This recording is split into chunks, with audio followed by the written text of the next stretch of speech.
Hi everyone, I'm Miss Alexa. I am the Director of Atlanta Music Education, and I wanted to give you guys my top 10 tips to a very successful Zoom performance. We have our Halloween open mic on Sunday.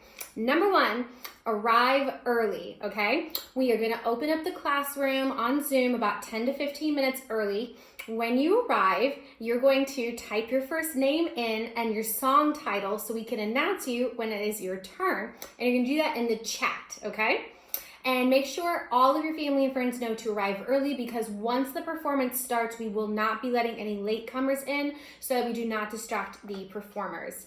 Number two, stay muted. I am going to be helping everybody unmute when it is their turn to perform, and I will unmute everyone when it is your turn to applaud.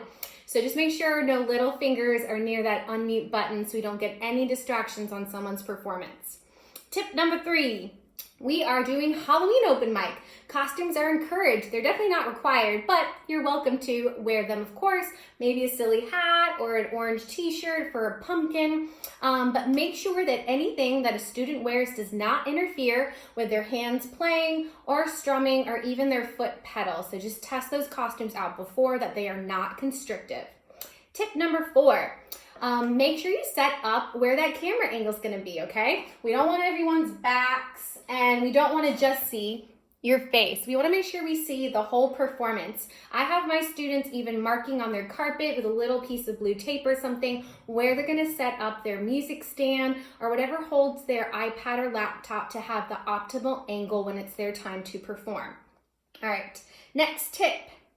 If you are performing more than one song, make sure you wait for everyone to finish applauding. I will then remute the entire room and unmute just you, the performer. I'll also do a big thumbs up when the audio is ready. Just make sure you don't dive right into your second song, otherwise we won't be able to hear it.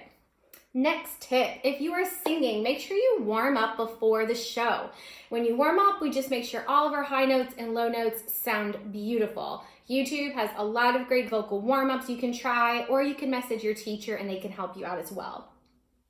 Next tip is, if you are performing in a book like this, mark the page before the show with a Post-it note or a bookmark. We don't want any students, when it's their turn, to be flipping through, oh my gosh, where's my song, you know? So just go ahead and have a little marker standing out. If you're doing more than one song, I always like to say, mark it with a 1, write that on the Post-it note, mark the next song with the number 2. Sometimes when nerves come up, students forget the order of their songs.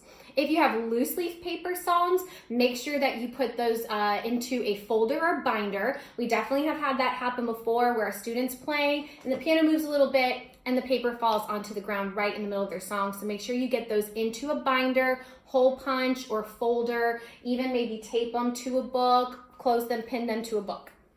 All right, next, when we bow, we are always going to bow after our performances. It's a great way to say thank you to the audience for listening and for enjoying our performance. In our studio, we do a bow called, Did I Tie My Shoes Today? Yes, I tied my shoes today. So you're gonna stand up and bow down. Did I tie my shoes today? Yes, I tied my shoes today, up on that. That way your bow is not too slow, not too fast, and you make sure you actually look down for that.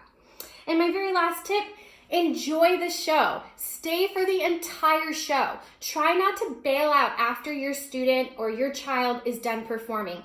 The students being able to watch the other performers is so important and vital to their music experience. Getting to see the older people, getting to see the younger ones and how far they've come compared to the younger students, I just think is so wonderful for the students.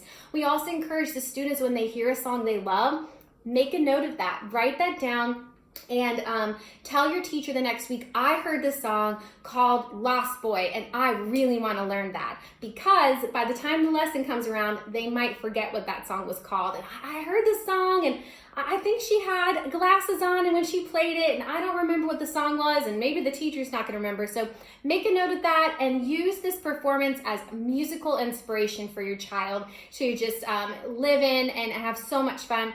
Both the performances are going to be definitely under 40 minutes, so won't be taking up your whole afternoon. So we really appreciate you staying and supporting every single one of the students that are going to be at the show.